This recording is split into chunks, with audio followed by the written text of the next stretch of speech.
Cabinet gives nod to historical decisions aimed at helping the MSME sector and farmers.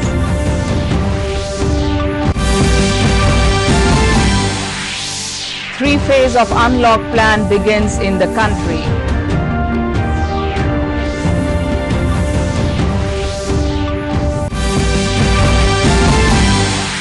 India registers biggest single-day spike of COVID-19 cases.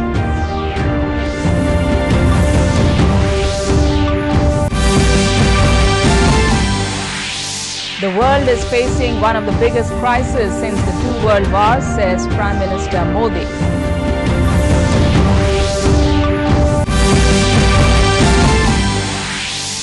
And passenger train services throughout the country begins.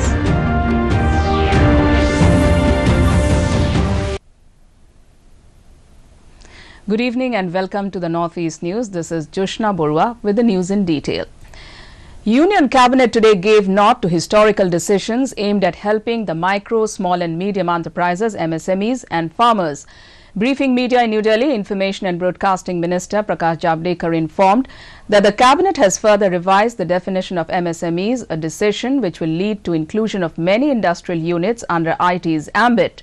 Those enterprises with investment up to 50 crore rupees and turnover of up to 250 crore rupees will now be able to avail the benefits of MSME sector.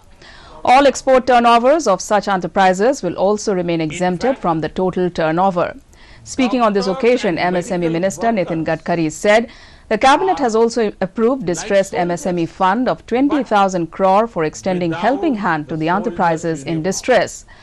This decision will benefit over 2 lakh units in the country. He highlighted the decision of creating a fund of funds with initial outlay of 50,000 crore rupees. The amount will be infused in the MSME sector through equity route.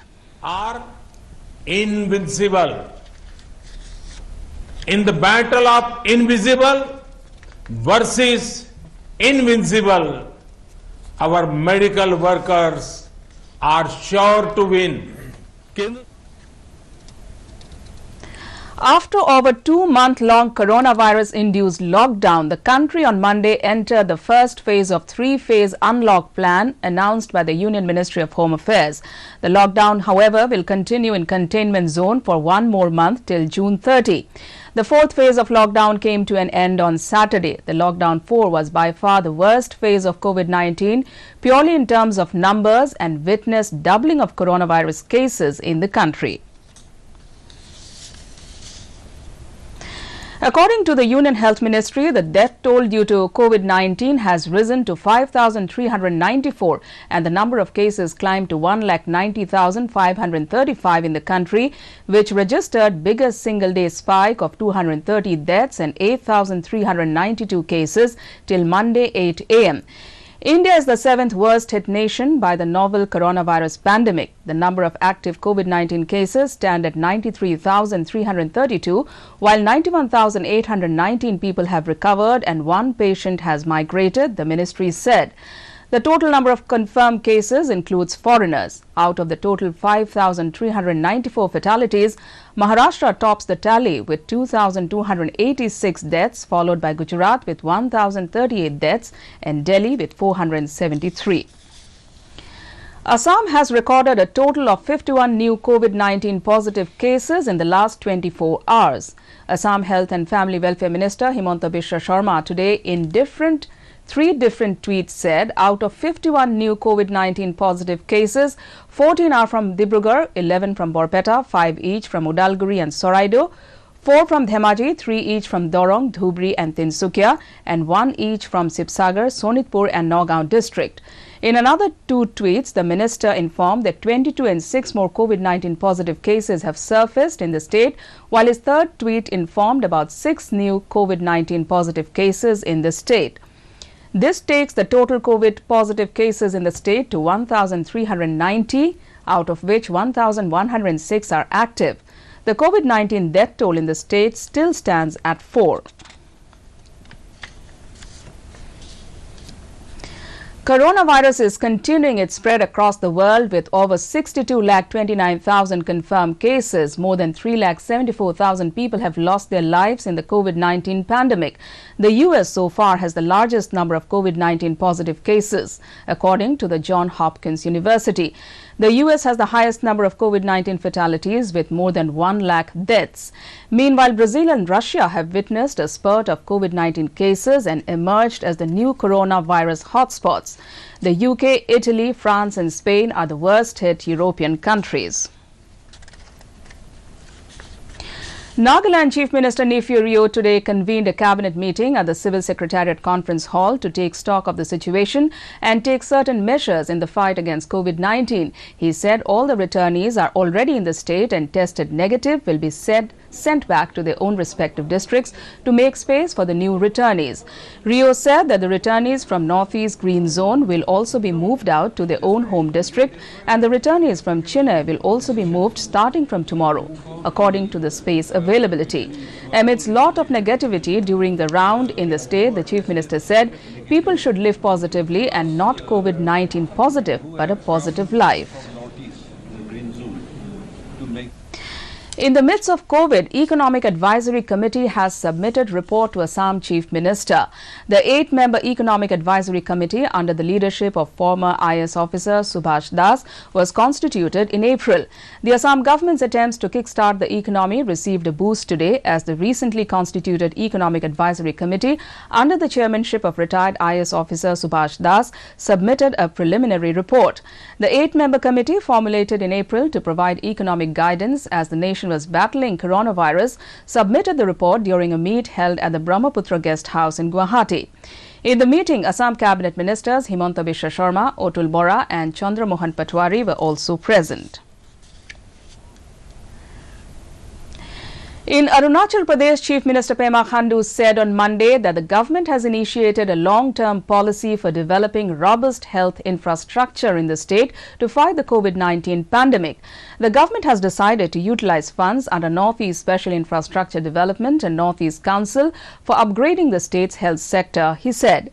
He also said corona cases in the state is quite low, with only 3 positive cases being reported, and it was possible only because of the nodal officers appointed by the state government in various states of the country, who took tremendous pain in taking all precautions for the stranded people by supplying them food items and essentials for which the spread of the virus was minimized.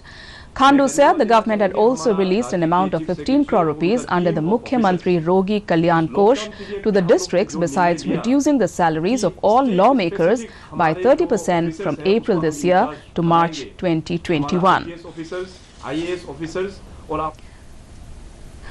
Prime Minister Narendra Modi, while addressing 25th Foundation Day of Rajiv Gandhi University of Health Sciences today, said the world is facing one of the biggest crises since the 2 world wars. Like the world changed pre- and post-world wars, the same way the pre- and post-COVID world will be different. The Prime Minister further added that he would also like to appreciate the efforts of the Karnataka government in handling the COVID-19 situation.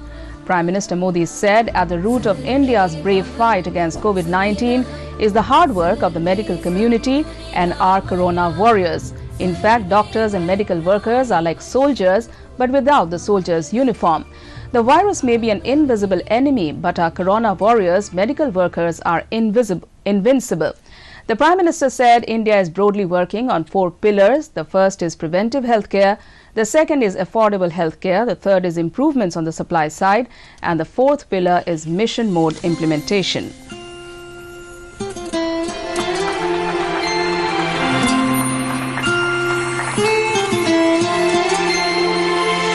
Training on systems of medicine. 25 years means this university is in the prime of its youth. Assam Health and Family Welfare Minister Himanta Biswa Sharma today inaugurated a modern COVID-19 laboratory at Boragaon in Guwahati. Inaugurating the new COVID laboratory, the minister said that Assam government has made good arrangements for COVID-19 tests for those who have returned to the state. The laboratory has capacity to conduct 1,000 tests per day. Sharma informed that 11 more laboratories for COVID-19 tests will be set in the state by June 7 next.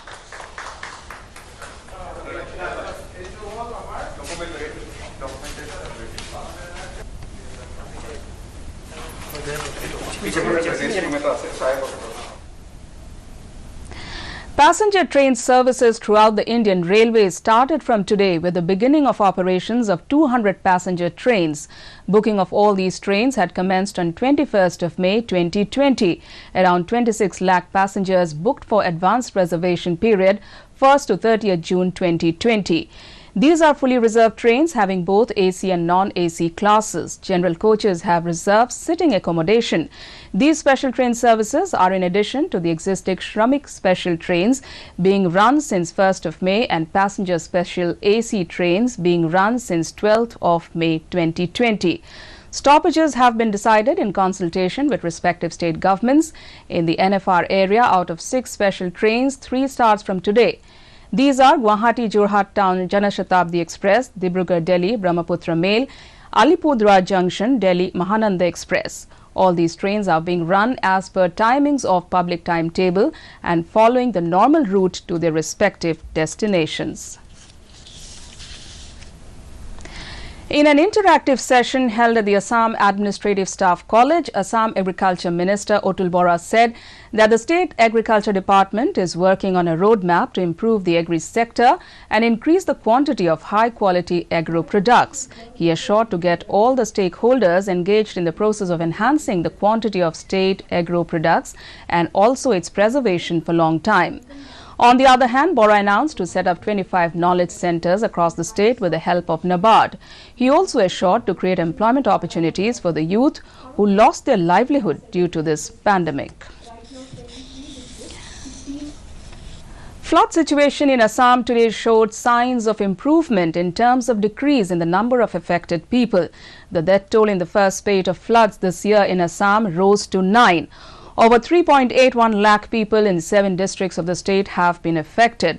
At present, nearly 4 lakh people in 356 villages of Nalbari, Gwalpara, Nagaon, Hojai, West Karbi Anglong, Dibrugarh and Tinsukia districts have been affected by floods.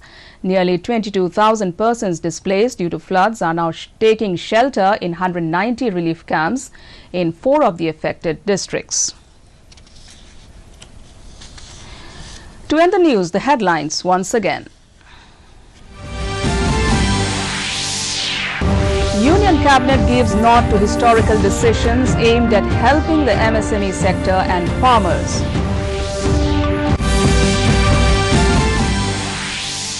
Three-phase of unlock plan begins in the country.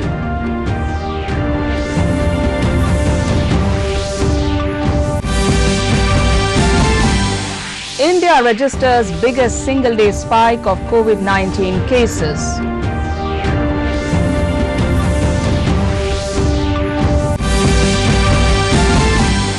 The world is facing one of the biggest crises since the 2 world wars, says Prime Minister Modi.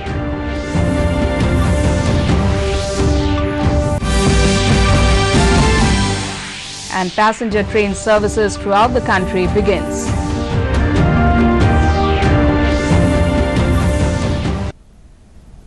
And that's all in this bulletin. Thanks for watching. Namaskar.